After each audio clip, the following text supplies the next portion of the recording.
Ya, kita mulai ya. Mari kita berdoa. Bapa di surga, terima kasih Engkau telah memberkati kami dengan hari Tuhan ini.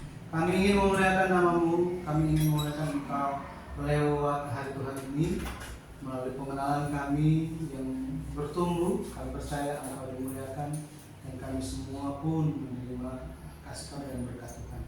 Kami percaya bahwa lewat firman-Mu, Roh-Mu tercurah atas kami dan hati kami senantiasa dibimbing di jalan. Terpujilah nama Tuhan. Kami berdoa menyerahkan waktu ini sepenuhnya dalam tangan-Mu. Dalam nama Yesus Kristus kami berdoa. Amin. Baik. Kita akan melihat mengenai misteri Deborah yang Yakub kuburkan. Deborah yang Yakub kuburkan. Umumnya kalau kita lihat itu pada umumnya mengenai Deborah, orang akan langsung ingat hakim. Dia satu-satunya hakim perempuan di kitab Hakim-Hakim gitu ya. Tetapi ini Deborah kok dengan muncul nama Yakub gitu di zamannya Yakub, jauh sebelum zaman Hakim-Hakim. Nah, kita akan lihat dulu Kejadian 24 ayat 58 sampai 69 dan yang lainnya. Oke, kita baca Kejadian 24 ayat 58 dan 59 sama-sama. Lalu mereka mengambil Ribka dan maukah engkau pergi beserta orang ini? Jawabnya, mau. Maka Ribka, saudara mereka itu, dan inang pengasuhnya beserta hamba Abraham dan orang-orangnya dibiarkan mereka pergi. Satu lagi, Kejadian 35 ayat 8 sama-sama. Ketika Deborah inang pengasuh Ribka mati, kuburkanlah ia di sebelah hilir Betel, di bawah pohon besar yang dinamai orang pohon besar penangisan. Dari antara banyak tokoh-tokoh iman dalam Alkitab, mengenai Deborah ini tidak disebutkan. Dia tidak muncul. Berbeda dengan hakim Deborah, hakim Israel itu, Deborah yang ini nggak ada yang kenal. Siapa dia? Nggak ada yang kenal. Tetapi kalau kita perhatikan di ayat yang tadi, kita bisa lihat bahwa Deborah itu merupakan inang pengasuh dari Ribka. Ribka yang nantinya akan diperkenalkan dengan Ishak. Ya. Jadi ketika Ribka itu dipinang, dia bilang, tanya mau nggak ikut pergi ke tanah Kanaan untuk menikah dengan satu orang namanya Ishak, anaknya Abraham. Terus Ribka bilang mau. Ya udah, akhirnya dia pergi, tetapi dia tidak sendiri. Yang menyertai dia adalah inang pengasuhnya katanya. Inang pengasuh. Di sini kata inang pengasuh menunjuk kepada yang menyusui, atau yang mengasuh, Maka kita bisa tahu Deborah ini dialah yang mengasuh Ribka sejak dia kecil. Makanya ketika Ribka tiba usia untuk menikah, ketika Ribka pergi, Deborah tetap ikut gitu ya, mendampingi Ribka ini. Tetapi mengenai Ribka mati, Alkitab tidak catat peristiwa ini. Alkitab tidak catat. Sarah mati iya, tetapi Ribka enggak. Rahel mati iya dicatat. Lea juga enggak. Tetapi Ribka ini kalau kita lihat hanya dikasih tahu, Ribka itu dikuburkan di Gua Makpela. Tetapi dibandingkan Ribka, secara khususnya Alkitab catat kematian dan penguburan dari Deborah, inang pengasuhnya. Nah loh, bayangkan majikannya aja nggak dicatat, tetapi pengasuhnya dicatat. Di sini Alkitab sedang mengajak kita untuk memperhatikan siapa ini perempuan, siapa ini embok-embok ini, ya kan? Siapa dia? Jika dia bukan tokoh yang penting, itu tidak akan dicatat. dengan detail, gitu ya. Tetapi dia dicatat, maka kita perlu memperhatikan. Di zaman dulu status itu sangat-sangat penting, status, gitu ya. Tetapi Deborah status dia hanya hamba, hanya hamba.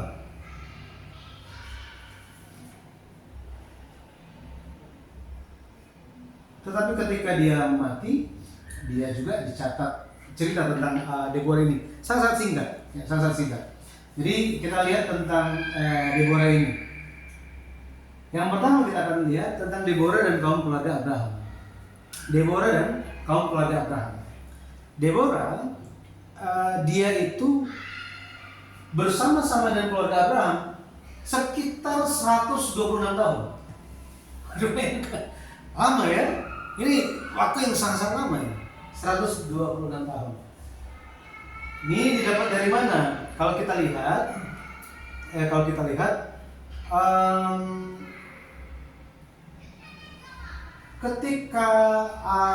ketika Ishak itu menikah, usia Ishak itu 40 tahun. Ya. Dia menikah umur 40 tahun, itu Ishak. Ishak menikah ketika 40 tahun, dia dapat anak Yakub setelah lewat 20 tahun. Berarti itu usianya udah 60 tahun. Ketika setelah lewat 20 tahun itu, Ribka melahirkan Esau dan Yakub. Kemudian Yakub ini dia bertumbuh dan pada akhirnya dia pergi ke rumah Laban kan untuk cari istri. Dan ayat yang tadi kita baca tentang Deborah itu dikuburkan, itu adalah setelah Yakub itu di rumah Laban selama 20 tahun, kemudian dia balik pulang ke Kanaan.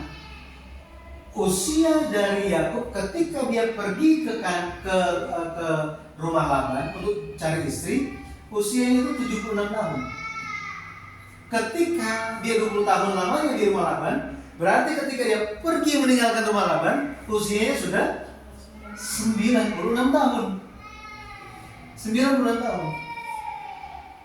Jadi ketika Yakub itu berusia 96 tahun, kita perlu ingat bahwa Deborah itu sudah ada sejak papanya Yakub menikah. Ya kan? Sudah ada.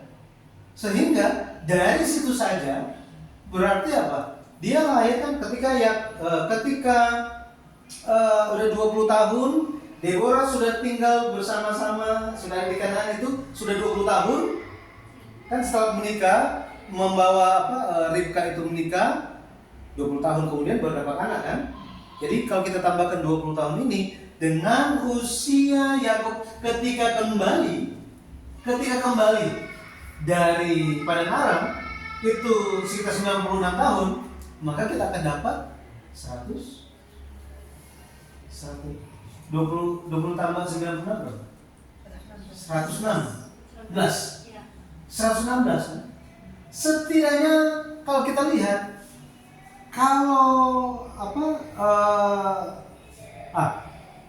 setelah situ ketika umur 96 tahun, Yakub itu pulang dari rumah Laban kan? Dia keluar, tetapi dia masih tinggal di Sikem 10 tahun. Berarti umur Yakub waktu itu udah 106 tahun. Udah 106 tahun. Jika ditambah dengan yang tadi, yang 20 tahun tadi, berarti sudah 126 tahun. Sudah 126 tahun sejak Deborah tinggal bersama-sama keluarga Yakub itu, si Ishak. Ya, dapat gambaran seperti itu kan? Makanya ini dapat dari mana angka ini? Jadi dia sudah ada bersama-sama dengan keluarga Abraham itu untuk waktu yang sangat lama. Dia mati setelah Deborah itu mati setelah Yakub itu 10 tahun di Sikem, kemudian pulang ke Betel. Nah, minggu lalu kan kita lihat tentang kemalangannya Yakub. Kenapa dia alami kemalangan? Gara-gara dia pernah berjanji, dia lupa mengenai hal itu, pada akhirnya setelah terjadi suatu hal yang tidak enak di Sikem, baru dia pulang. Tetapi yang terjadi setelah 10 tahun dia tinggal di sana. Maka kita bisa lihat bahwa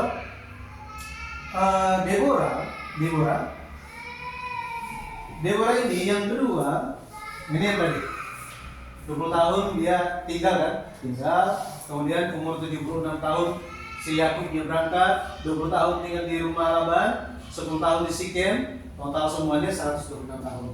Jika dihitung ini tahun-tahunnya, ya, tahun-tahunnya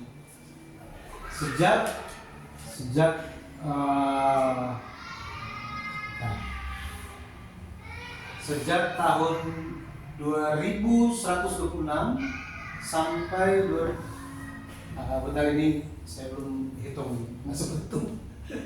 Ya di atas saja. Tapi kemudian kita lihat panjang umur Deborah, ini menunjukkan bagaimana dia memiliki iman. Di dalam Alkitab, panjang umur itu sering dikaitkan dengan takut akan Tuhan. Amsal 10 ayat 7 kita baca, 2-3.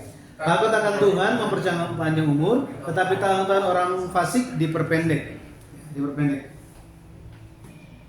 Memang ada juga orang yang jahat yang panjang umur. Tetapi secara khususnya Alkitab katakan takut akan Tuhan itu memperpanjang umur, gitu ya. Kemudian kita lihat mengenai Deborah itu dia pemakamannya itu secara terhormat, ya, terhormat. Pertanyaannya kenapa? Kenapa kematiannya itu terhormat? Katanya. Kalau kita perhatikan tadi, di ayat yang kita baca, bahwa ketika mereka itu tiba di hilir Betel, matilah Deborah dan dia dikuburkan. Kemudian dikatakan tempat itu sebagai tempat penangisan besar. Jadi semua orang berduka zaman itu. Bayangkan seorang pembantu meninggal, keluarga besar berduka. Ya kan? Jika dia bukan siapa-siapa, itu nggak akan terjadi. Tetapi karena dia merupakan sosok yang penting, makanya semua orang menghormati dia. Kalau kita perhatikan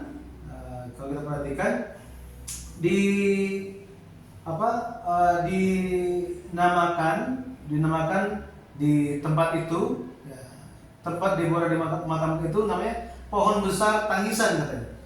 Pohon besar tangisan. Jadi mereka benar-benar meratapi kematian dari Deborah. Seorang hamba tetapi dimakamkan dengan sangat terhormat. Sangat terhormat. Di sini kita bisa melihat bagaimana ketika seseorang itu dia masuk ke dalam kaum keluarga Abraham, maka orang itu menjadi orang yang diterima, orang yang dihormati. Hal ini mengingatkan kita kepada Eliezer. Eliezer bukan siapa-siapa. Bahkan Eliezer itu dia orang Damsyik. Abraham ketika dia nggak punya keturunan, dia bilang kepada Tuhan, dia akan jadi ahli waris saya. Eliezer orang Damsyik itu. Bagaimana seorang hamba bisa hampir menjadi apa? Pewaris. Berarti dia sangat diakui oleh Abraham, kan? Makanya ketika masuk ke dalam kaum keluarga Abraham, maka status orang itu tidak dilihat lagi, tetapi status orang itu dilihatnya sebagai ada di dalam kaum keluarga Abraham. Sangat dihormati. Jadi dilihat kalau kematian itu begitu terhormat, pertanyaan berikutnya, kenapa Yakub menguburkannya dengan cara terhormat? Karena apa? Kalau kita lihat, kalau kita baca itu di Kejadian pasal 28, Kejadian pasal 28 itu kita baca, Yakub kemudian pergilah Yakub.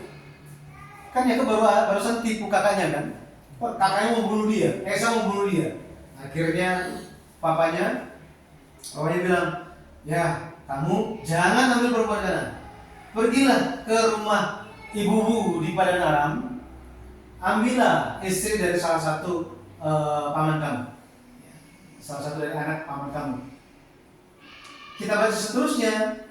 Lalu pergilah Yakub, kemudian dia mampir di Betel, dari Betel kemudian dia terus sampailah di padang Aram.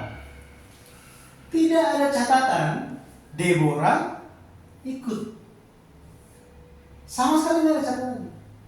Tetapi ketika selesai dari padang Aram itu, Yakub kembali mampir di Sikem, dia tiba di Betel, memberikan korban persembahan kepada Tuhan, menepati janjinya. Deborah muncul di saat itu. Tiba-tiba Deborah muncul. Dia muncul dulu waktu kapan? Waktu Ribka datang, dibawa untuk menjadi istrinya Ishak. Dia muncul di situ. Setelah itu tidak muncul lagi. Baru muncul ketika Yakub pulang dari padang Aram dan Deborah mati. Sini muncul suatu pemikiran, kapan dia pergi? Kan Deborah dari padang Aram, dia kan orang padang Aram. Dia datang bersama-sama dengan Ribka kan, sampailah dia di Kanaan, di Berseba. Tetapi setelah di Berseba itu, waktu berlalu, dia tinggal di situ bersama-sama dengan Ribka, ya, karena seperti mama kan, ya, jadi seperti mama gitu. Tetap nggak disebutkan apa-apa. Tiba-tiba muncul lagi loh. Kok sudah sama-sama Yakub? Ini menjadi tanda tanya kan? Loh, kenapa dia ada bersama-sama Yakub? Nah, pendeta Abraham di dalam buku yang kedua, dia menjelaskan bahwa bisa kita duga bahwa ketika Yakub itu diutus pergi ke padang Aram, Deborah disuruh untuk menyertai Yakub. Karena Yakub nggak pernah pergi kemana-mana ya. Yakub pernah tahu padang Aram di mana. Dan yang tahu siapa? Deborah. Dia orang sana soalnya. Deborah. Dan Deborah lah yang menyertai Yakub dalam 20 tahun kesengsaraan dia di padang Aram. 10 tahun di Sikem. Deborah selalu ada. Deborah itu menjadi seperti neneknya. Ya, neneknya. Sehingga pengaruh yang luar biasa, pengaruh yang begitu besar itu dari Deborah terhadap Yakub, inilah yang menyebabkan Yakub sangat menghormatinya.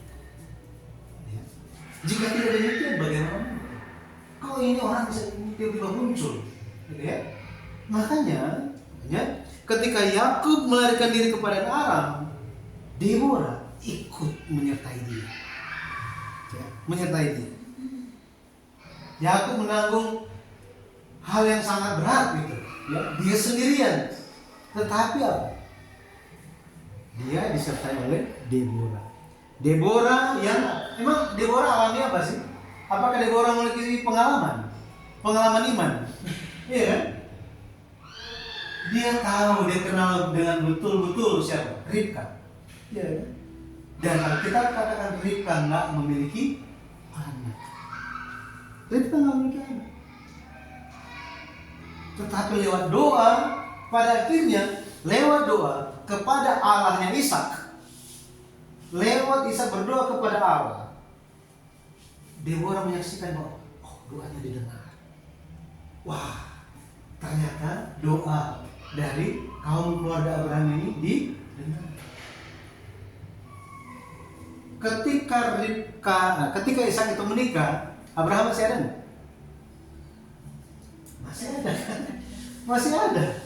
Abraham masih ada sampai Yakub berumur 15 tahun. Maka Deborah bertemu langsung dengan Abraham. Ya kan? Yang datang bersama-sama dari padang Aram ini cuma 2 orang ini. Siapa? Ribka dan Deborah. Makanya Deborah dia telah menyaksikan bagaimana kehendak Tuhan itu ada di dalam keluarga Abraham. Masih ingat Eliezer? Eliezer kan dia diutus, kalau kita baca di Kejadian pasal 24, dia diutus pergi ke Padang Aram dan dia bilang, apa yang dia bilang? Tuhan telah menyertai majikan saya. Dia bilang, Tuhan telah menyertai majikan saya sehingga majikan saya itu diberkati. Majikan saya nggak punya anak, tetapi Tuhan kasih anak. Artinya Eliezer dia menyaksikan bagaimana pekerjaan Tuhan di dalam Abraham. Sama seperti itu, Deborah pun menyaksikan. Deborah kan dengar kan? Masa sih kayak gitu? Masa sih kayak gitu? Oh, memang dulu yang yang nyonya Sarah itu nggak bisa punya anak ya? Nggak bisa punya dia. Oh ya, terus gimana? Tuhan janji, akhirnya diberikan. Oh begitu ya? Oke, gitu kan? Tapi dia saksikan terus. Akhirnya apa? Dia pun menyaksikan bagaimana kehidupan Abraham, bagaimana kehidupan iman mereka, sehingga dia pun bisa percaya. Saya sering kalau di Cinere gitu ya, ketika lagi tunggu ibadah, terus ada makan siang. Beberapa kali saya datang ke tempat parkiran. Di tempat parkiran supir-supir itu pada kumpul semuanya. Terus ngobrol-ngobrol. Jadi yang ini ngobrol tentang bagaimana pekerjaan dia, cerita tentang majikan dia bagaimana yang dia supirin, sopir yang lain juga seperti apa. Itu sebuah hal biasa, gitu ya. Saya juga pergi ke rumah ini, terus kenal dengan yang membantu di rumah mereka cerita, terus membantu di sini, ketemu dengan di sini, mereka saling cerita. Deborah seperti itu, dia dengar banyak cerita, tetapi dia saksikan bahwa apa? Memang Ribka tak bisa punya anak, tetapi dengan mukjizatnya dia bisa punya anak. Hebat ya? Hebat sekali. Yang mati tapi bisa menjadi hidup, itu luar biasa. Maka Tuhan mengingat Deborah ini. Tuhan mengingat Deborah. Ya. Pada akhirnya kita bisa lihat Deborah ini memiliki pengaruh yang besar, peran yang besar bagi Yakub. Yakub udah umur 76 tahun loh. Tetapi Deborah bukan hanya menyertai Ribka, ya, memelihara Ribka, membesarkan Ribka seperti anak sendiri, tetapi dia juga bersama-sama dengan Yakub seperti cucu sendiri. Ini luar biasa, luar biasa. Deborah, arti nama Deborah itu adalah lebah madu. Tapi kalau akar katanya itu dari kata dabar yang artinya perkataan atau firman. Maka kita bisa melihat bagaimana kematian Deborah ini. Deborah dia telah menyertai Yakub. Tetapi dengan kematiannya Deborah, pelajaran apa yang bisa kita dapatkan? Kematian Deborah itu mengajarkan bahwa setelah Deborah, seseorang yang memelihara, seseorang yang mendampingi Yakub itu sudah tidak ada lagi, maka tiba waktunya untuk Yakub dia dewasa dalam iman. Artinya apa? Yang memelihara iman, yang terus mendampingi, membimbing, itu nggak akan selalu ada. Pada akhirnya mereka harus jalankan iman mereka sendiri. Itulah fungsi kita semua. Kita sementara menjalankan iman dalam bimbingan firman. Setelah firman ada dalam kita jalankan itu terus. Anak-anak kita pun kita ajarkan supaya mereka teguh dalam iman. Pada akhirnya mereka harus bertanggung jawab atas iman mereka. Yakub pada akhirnya dia bisa maju.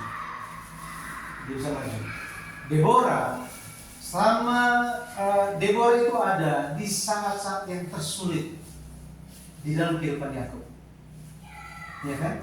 Saat dia berpisah meninggalkan rumah orang tua dia Yakub ada ditipu berkali-kali, dia kerja keras susah payah selama 20 tahun, kemudian di Sikem dia menderita di sana juga di Sikem.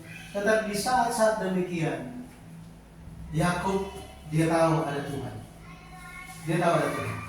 tetapi Tuhan pun mengaruniakan kepada Yakub seseorang yang jadi saksi iman, yaitu Deborah.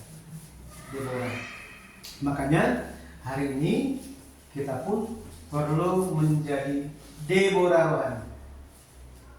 rohani yang menguatkan sesama saudara kita ketika dalam kesusahan. Akhirnya kita bisa menjadi Deborah rohani. Amin. Amin. Ya, kita selesai sampai di sini.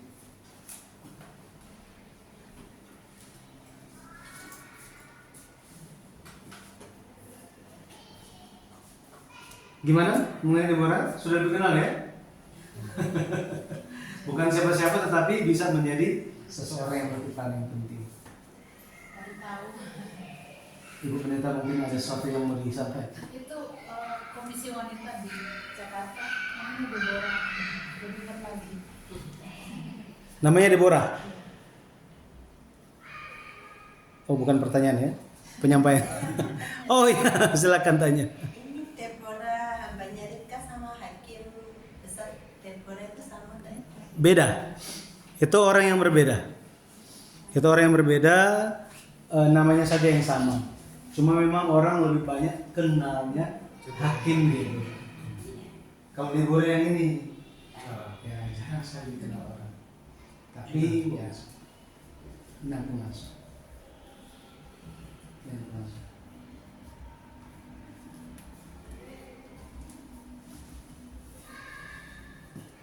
Ada lagi yang mau disampaikan?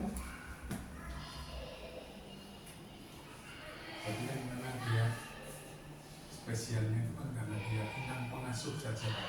Ya. Sampai ikut kemana-mana. Artinya tidak ada semacam kayak kekhususan yang dari Tuhan yang seringnya.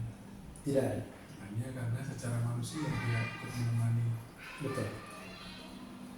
Jadi memang tiba-tiba Ribka harus pergi kan? Tanya mau pergi nggak? Mau. Oh, dia pergi sendirian gimana? Ya, kalau saya membayangkan, mamanya nggak ikut, gitu kan? Siapapun nggak ikut, ada anggota keluarga kerabat pun nggak ada, temennya nggak ada yang ikut juga, gitu ya? Soalnya saya ada jadi ingat sama seseorang di sekolahan. Jadi di sekolahnya saya itu ada satu orang perempuan juga. Saya nggak tahu dia tiba-tiba Pak Mercy, Pak Mercy, bapak anaknya sekolah itu. Saya pikir namanya bukan, saya bantunya. Oh nggak terus ngobrol-ngobrol loh. Anak-anak ini uangnya semua di saya. Ya, jadi kalau mereka mau beli apa, mintanya ke dia. Beli semua. Pokoknya saking dipercaya. Dia bawa mobil, bawa apa gitu. Jadi semua, kalau saya mau belanja, saya belanja sendiri ya pakai uang sudah ada gitu. Saking dipercayanya. Jadi kayak ini ya semacam itu. Mobilnya bagus lagi, mobilnya siap apa gitu. Dikenal sama pengasuhnya itu Itu saya jadi ingat ini pengasuh salah satu keluarga.